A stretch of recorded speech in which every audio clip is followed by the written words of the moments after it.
Como lo había mencionado, esta noche me acompaña el economista José Luis Tapia Rocha y con él vamos a hablar en principio acerca del presupuesto 2025. Buenas noches, José Luis, y bienvenido a la Batalla Legal. Muy buenas noches, Claudia. Pues bien, lo mencionaba, el presupuesto 2025 tiene un incremento del 4.56% con respecto al presupuesto de este año 2024 y para el 2025 se estarían priorizando tres sectores clave. Educación con 49.611 millones de soles, salud con 30.372 millones de soles y transporte en 23.114 millones de soles.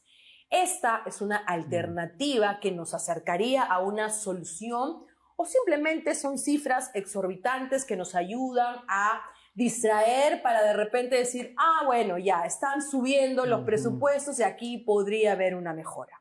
Hay una mala percepción entre presupuesto y calidad educativa, por ejemplo, ¿no? Dice, vamos a incrementar en 4% o 6% la cantidad de dinero destinado a ese sector. Pero eso no indica de que los indicadores de desarrollo, por ejemplo, en capacidad comprensora de la lectura, no vaya en la misma dirección. O sea, que eso de gastar más no implica mejor calidad. Eso está probado y vas a ver 2 décadas hay aumento sucesivo del sector educación. Igualmente en salud también es lo mismo.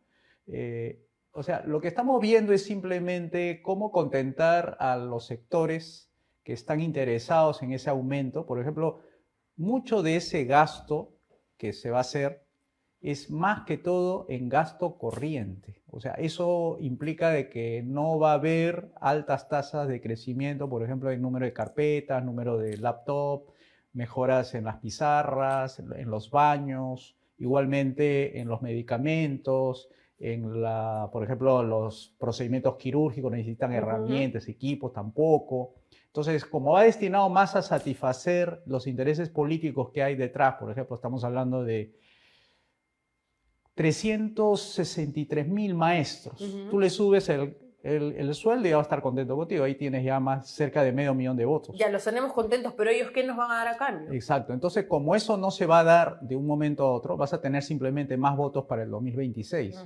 Igualmente en el sector salud, son 59.000 médicos que le van a incrementar su presupuesto y igualmente van a votar 59.000. O sea, justamente cuando tú te das cuenta, el panorama, digamos, presupuestario y también lo que significa en términos de votos, cuánto hay, te vas a dar cuenta que siempre educación va a estar en primer lugar, porque ahí está concentrado más la votación, porque tienes a un sindicato fuerte de cerca de 500.000 de maestros, que son 500.000 de votos, y sin contar a los administrativos y directores, etcétera. Entonces, esto podríamos decir de alguna manera, José Luis, que las decisiones con relación a estos incrementos en los presupuestos están definitivamente determinados y dirigidos a las urnas para el 2026. Sí, es un incremento político. No hay que perder de vista de que todo presupuesto siempre se elige, se consolida en base a criterios políticos. El ministro, por ejemplo, de Economía podrá hacer PhD en la universidad donde esté, pero eso no significa que deje de ser político en lo que hace. O sea, también igual el ministro de Salud.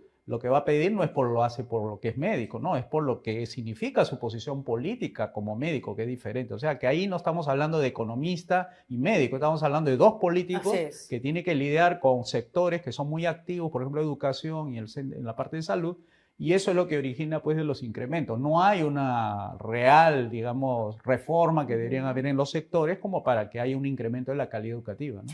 ¿Cuál hubiera sido la estrategia mejor tomada, de alguna manera, por así mencionarlo? Porque usted menciona, perfecto, hay un incremento, pero no hay reformas. ¿Cómo debería haber ido acompañado esto, José Luis? Bueno, esto tiene que ir dentro de un paquete de reformas, ¿no? Por ejemplo, reforma política, económica, educativa, salud y pensión. Ya, esas 5 tienes que llevarlas de manera simultánea.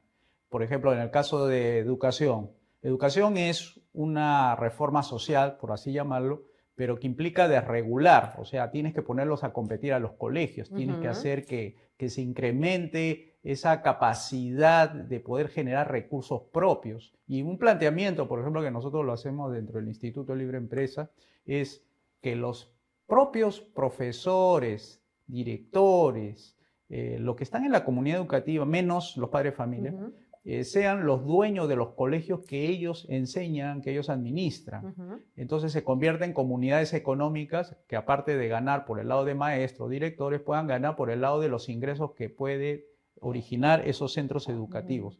Entonces, ¿qué haces con esa desregulación? Que es prácticamente una privatización y ponerlos a competir para que mejore la calidad educativa, porque eso es lo que se ve, observa, a mayor competencia, mejor calidad. Y eso igual lo podemos hacer en el sector salud también. Los médicos, enfermeras, técnicos, administrativos pueden también ser dueños de los centros y establecimientos hospitalarios con su debida acciones. Cada uno tiene acciones porque es dueño. Y ellos deciden en Junta General quién nombra, si a un gerente general, contratan a alguien para que administre tanto los centros de salud como los colegios. Igual se desregula el sector salud, se privatiza y se abre todos los mercados para que funcione. Pero esto, como te dije, estos dos no pueden solo aislados. Tiene que ir con una reforma económica y a la vez una reforma política. Porque la reforma política, la reforma económica refuerza el sector salud y refuerza el sector educación. En la política tú tienes que reducir el tamaño del Estado, porque es demasiado grande y no hace bien las cosas. Por ejemplo, seguridad ya tú has visto que no funciona.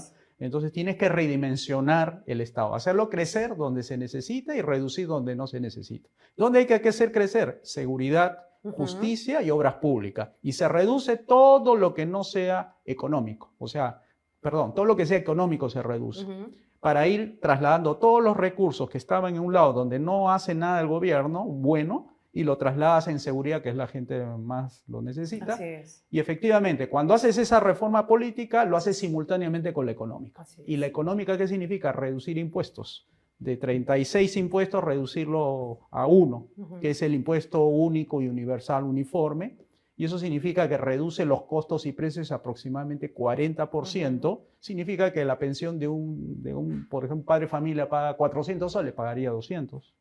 Si Pero fuera siempre que también la entidad educativa lo acceda, porque ahí también tenemos el negocio de las instituciones educativas particulares. No, sí, lo van a bajar porque bajan los costos también. O sea, baja la luz, el teléfono, incluso todo baja de precio y eso le da mayor capacidad adquisitiva a los padres de familia, porque serían 50% más ricos. Pero como estas reformas son grandes, entonces tiene más impacto, entonces hace que los ingresos de los padres de familia suban para que no digan después, pero ¿de dónde va a sacar plata para pagar los colegios privados? No, de los ingresos que va a subir, porque eso es natural. Siempre las economías abiertas rinden más ingresos que las economías cerradas, ¿no?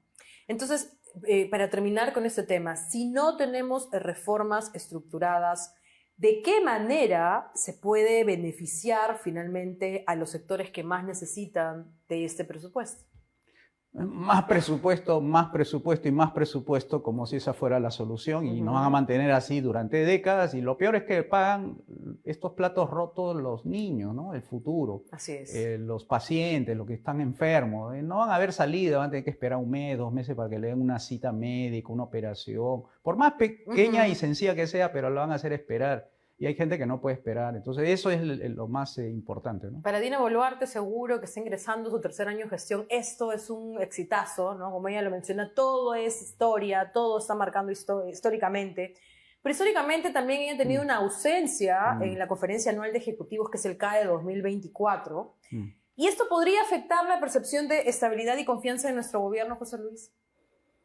Bueno, te diré que ellos representan muy poco en relación al Producto Bruto Interno, son empresas grandes, registran nada más el 55%, otros dicen que es el 45% del total de la economía. O sea que quienes están ahí en el CADE está hablando de un sector formal que poco peso social y también económico tiene.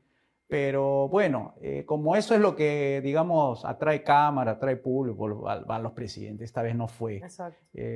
Pero nada va a acabar porque todo termina en cócteles y finalmente la realidad ahí en San Juan del Lurigancho no va a cambiar por más CADE que haya y no va a cambiar si las escaleras donde sube la gente pobre va a cambiar, le van a poner barandas o no. O sea, nada cambia con un CADE. Todo es simplemente impacto mediático y eso nada más. Muy bien, y además también tenemos otro tema en cuestión que se acerca, bueno, del megapuerto de Chancay, porque el Ministerio de Economía y Finanzas está oponiendo a la exoneración del 100% del impuesto a la renta en la zona económica especial. Y ellos proponen la exoneración, en lugar de la exoneración completa, iniciar con una tasa del 5% y aumentar gradualmente hasta alcanzar el 20% de la tasa efectiva con relación a las recomendaciones de la OCDE. ¿Cuál es la figura, José Luis? Mira, normalmente en una economía libre de mercado, llamado también liberalismo clásico, eso no se hace. Normalmente no se da preferencias a un sector, a un territorio, porque eso estarías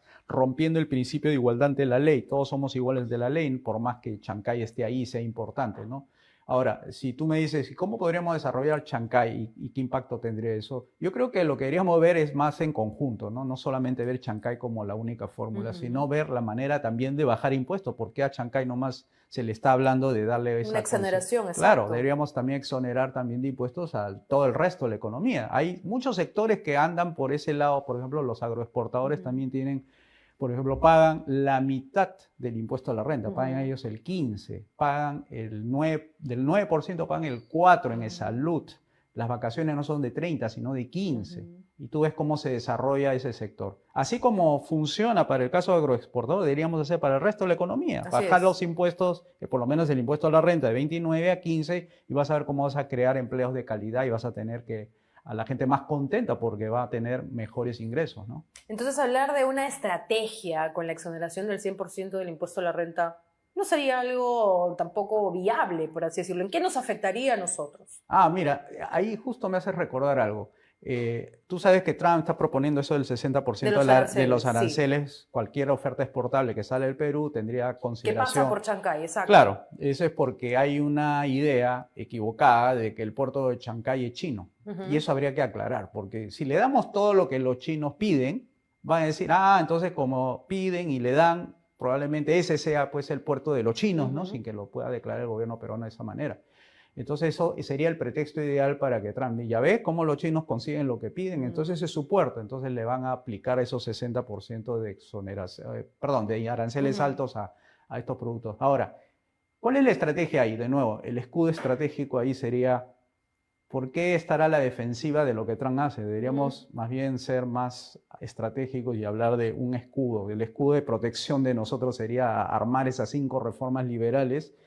Así consigues que bajen los costos y precios en un 40% y el diferencial entre 60 y 40 es 20. O sea, 20 nos afectaría porque este programa de las 5 reformas hace bajar los costos en un 40, 50%. Entonces, si 60 es lo que te sube y 50% te hace el programa bajar de costos y precios, te vuelves competitivo y la diferencia del 10% sería el impacto real. O sea que hay, digamos, estrategia no que tenga que ser proteccionista. Por ejemplo, pone arancel Estados Unidos y por consecuencia el país que se ve afectado también pone su 60% de arancel, como que el combate proteccionista va a salir ganando ambas partes, ¿no? Muy buena estrategia, José Luis, y muchas gracias por habernos aclarado todos estos puntos que precisamente muchas veces a la audiencia, por no entender, dicen, hay otro día, pero acá lo que queremos precisamente es que se interesen por ese tipo de temas porque la economía, con relación al crecimiento económico y al impacto que se tiene, nos afecta a todos nosotros. Te agradezco nuevamente por estar con nosotros